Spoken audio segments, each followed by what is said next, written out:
84 जाए, वापस वही कुत्ता बिल्ली हाथी घोड़ा बन के गलियों में घूमते फिरना, खेतों में घूमते फिरना, सांप नेवले बन के, वो भी तो घूम रहे हैं। हमें भी घूमना पड़ जाएगा अगर हमने आत्म ज्ञान को प्राप्त नहीं किया। यही कृष्ण जी समझा रहे हैं अर्जुन को।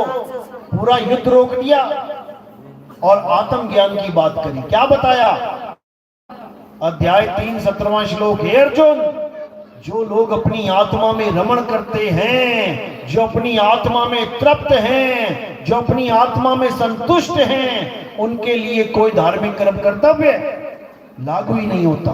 वो सारी उम्र एक बार भी मंदिर मस्जिद गुरुद्वारे चर्च ना जाए, वो सारी उम्र एक बार भी नाम न ले प्रभु का, वो सारी उम्र एक दिन भी पूजा ना करे, केवल अपनी आत्मा को जान ले, तो याद रखना उस परमात्मा मिल जाएगा।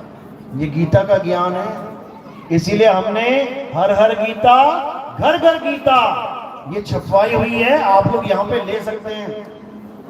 ये आप ही लोग के लिए छापी गई है, ताकि जितनी पढ़ाई आपने करनी थी पवित्र ज्ञान की, अच्छी बातें कर ली, लेकिन अब जो आगे बढ़ना चाहेगा, जो मुक्ति पद प्राप्त करना चाहेगा, उसके लिए मूल ज्ञान बताया जा रहा है। सबके लिए नहीं है, ये सबके लिए नहीं है। गांव में बच्चे देखोगे, कोई 10वीं पास करके बैठा हुआ है, कोई 5वीं पास करके, कोई दूसरी पास करके बैठा है, डॉक्टरी भी है, इंजीनियर भी है, सारे तो नहीं बन गए। जो बढ़ता जाएगा वो डॉक्टर भी बनेगा, इंजीनियर भी बनेगा, और जो नीचे ही रह जाएगा, इसी में संतुष्ट है, भैया हमें नहीं चाहिए मुक्ति मुक्ति, वो यहीं धक्के खाएगा।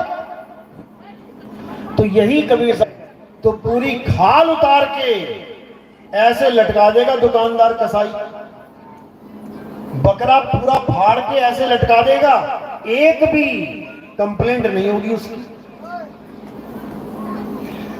और तुम्हें कोई झापड़ तक मार दे, तुम कोर्ट कचहरी कर दोगे। तुम भी जीव हो, वो भी जीव है, लेकिन तुम्हें इतनी सहूलत दी गई है कि कोई तुम्हारे साथ गलत नहीं कर सकता, केवल इसलिए क्योंकि इंसानी जन्म में हो, इसलिए ये सब मिला हुआ है। एक बार इंसानी जन्म छूट गया, फिर कोई ना पूछेगा तुम्हें क्या हाल चाल है तुम्हारा, पता नहीं कहां कहां गर्दनें कटवाते फिरोगे। इसीलिए कबीर साहब बार बार समझा रहे हैं कि मुक्ति पद को जान लो, समझ लो कि मुक्ति किसे कहते हैं। मुक्ति का मतलब है अपने सारे काया को, संसार को, इस माया जड़ विषयों को छोड़ के अपनी आत्मा में स्थित हो जाओ, इसी को मुक्ति कहते हैं। और परमात्मा तुम्हारी आत्मा में विराजमान है, लेकिन तुम्हें अपनी आत्मा का ज्ञान ही नहीं है।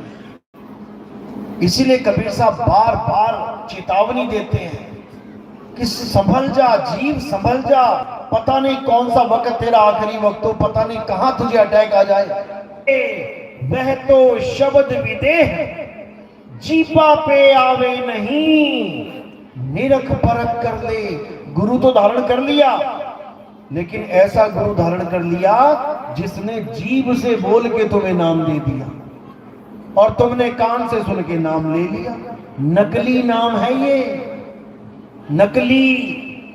असली नाम क्या है? तुम्हारा आत्म स्वरूप ही असली नाम है, इसी को असली राम कहते हैं। एक राम दशरथ का बेटा, एक राम घट घट में बैठा, एक राम का सकल पसारा, एक राम तीनों से न्यारा। 4 राम हैं यहां पे, लेकिन दुनिया केवल एक को जान रही है, इसीलिए वापस बार बार आना पड़ रहा है। अब चारों राम को समझ लो अच्छी तरह। क्या है 4 राम? एक राम दशरथ का बेटा, यानी जिसको देख के हम पहचान जाते हैं कि ये दशरथ का बेटा है, या ये जानकी का बेटा है, या ये केसरी का बेटा है, या ये किसी और का बेटा है। किसको देखा हमने? शरीर को।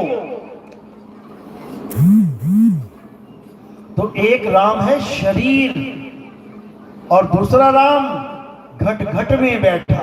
ये कौन है? ये है जीवात्मा, हर घट में विराजमान है। आपका शरीर इसलिए चल रहा है क्योंकि जीव बैठा है शरीर में, मेरा शरीर इसलिए चल रहा है क्योंकि जीव बैठा है। राम जी का शरीर इसलिए चल रहा है, जीव बैठा है। हनुमान जी का शरीर इसलिए चल रहा है, जीव बैठा है। सब घटों में, सब शरीरों में जीव बैठा है। दो राम हो गए, एक राम ये शरीर, एक राम ये जीव जो इस शरीर को छोड़ के चला जाता है। जीव चला गया, शरीर गिर पड़ा। ये दो राम हो गए। अब तीसरा राम कौन है? एक राम का सगल पसारा। ये जितना पसारा तुम देख रहे हो, ये तीसरे राम का पसारा है। कोई छोटी सी झोपड़ी में रहता था, उसके मन में आने लगा नहीं छोटी है, बड़ी कर लेते हैं, बड़ी बना ली। और थोड़े दिन में कहा नहीं नहीं झोपड़ी है, पक्का मकान बना लेते, पक्का बना लिया। अरे भाई एक मंजिल है, दो मंजिल पर एक मकान है, दो चार तो होने चाहिए, दो चार पांच बना लिए। ये सारा पसारा कौन कर रहा है? जो अंदर छुपा बैठा है तीसरा राम। वो कौन है? मन राम। तुम्हारा मन ही विस्तार करता है। एक साड़ी ले आए, थोड़े दिनों में मन भर गया, दूसरी लाने चली गई, दूसरे से भर गया, तीसरी लाने, पूरा अटैची भर दिया साड़ियों से। किसने भरा? ये तीसरे राम की कलाकारी है ये।